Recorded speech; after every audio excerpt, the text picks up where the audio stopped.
Well, hello and welcome. For those people who are familiar with traditional evensong, evening prayer, in many churches, particularly the Church of England, there's a lovely eventide hymn which is called "The Day Thou Gavest, Lord, is Ended." And it goes on to say, "The darkness falls at thy behest, that God ordains the pattern of day and night." And then it comes on to say, "To thee our morning hymns ascended, thy praise shall sanctify our rest." The idea that the whole turning world, the whole turning day, is a place for praise in season, rest, revival in the morning, and so on and so forth. The idea of a cycle. This idea of the day as a cycle for praise, for prayer, for work, for recreation, is embedded in the Western monastic tradition, with its particular hours set aside for prayer.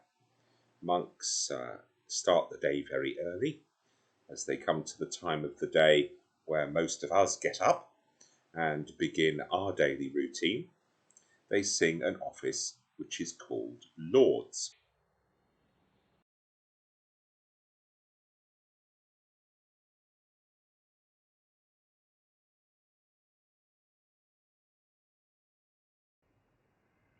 The word really meaning to pray, to praise God, from the Latin. And as the day goes on, certain things just carry on continuously. God's love for us, our breathing, our heartbeat, our consciousness and awareness of the world. The mill wheel turns when there is water, day by day, and indeed through the night.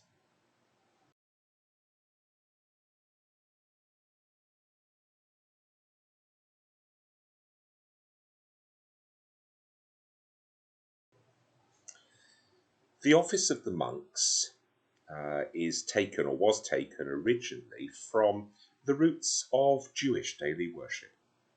Traditionally in Judaism, the day begins with a very well-known prayer called the Shema, and it begins in its English translation, "Hear, O Israel, the Lord our God is one Lord, and you shall love the Lord your God with all your heart, and with all your soul, and with all your might, and these words which I command you this day shall be upon your heart, and you shall teach them diligently to your children, and shall talk of them when you sit in your house, and when you walk by the way, and when you lie down, and when you rise." That the whole of the day, the cycle of the day, all the things we do should be peppered through with consolation, with an awareness of God, with a heart of praise, and with that gentle God talk, which eventually becomes easy for us among each other. The mill wheel turns.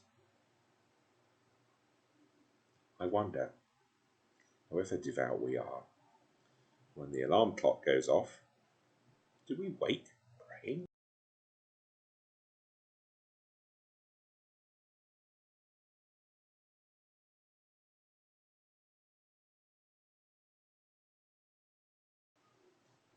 The poet W.H. Auden, who once famously said, "If I hadn't become a poet, I would have become a Church of England priest."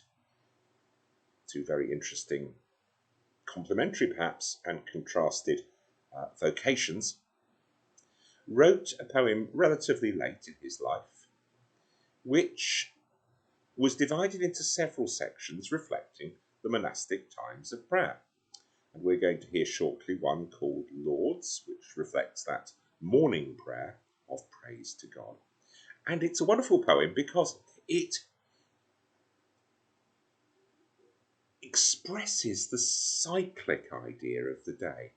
the routine of praise, the routine of prayer, the routine of awareness of God's love and call among us. And so lines reappear in the poem as the themes, but they're interestingly contrasting with one another in a slightly different way. The verses each have the same last line. It's a word picture, but it conveys this turning cycle of the day of praise. The morning prayer in the Jewish tradition ends with a call to praise, a call to bless. Blessed art thou, O God, God of Abraham, God of Isaac, and God of Jacob. Most high God, Lord of heaven and earth, our shield and the shield of our fathers. Blessed art thou, O Lord, the shield of Abraham. Reflecting perhaps St. Patrick's breastplate, where we take the shield and protection of God upon us. But the idea that our day is not just one of remembrance of God, but one of blessing. And finally, there's the intriguing idea that Auden brings uniquely into this landscape of what a blessing it is and what a call it is on us to become, as he puts it, sensible.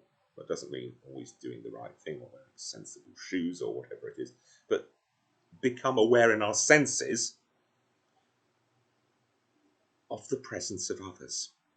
How often when things go wrong, it's because we're not aware of the presence of others and that our lives, when we're close to them, impact on one another.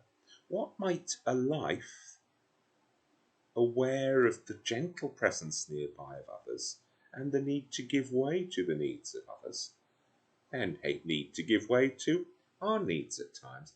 What, gently speaking, in the daily routine might that look like? Becoming sensible of the needs of others.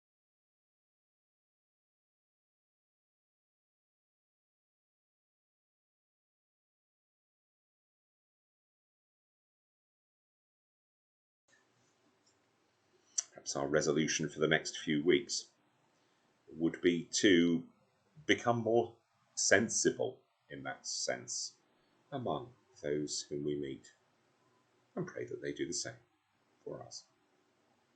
Let's hear the poem, Lords. Among the leaves the small birds sing. The crow of the cock commands a waking. In solitude, for company. Bright shines the sun on creatures mortal. Men of their neighbours become sensible. In solitude, for company. Men of their neighbours become sensible.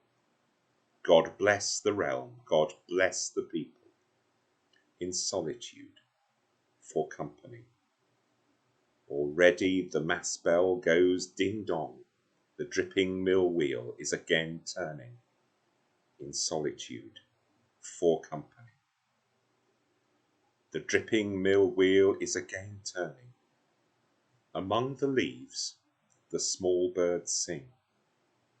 In solitude, for company.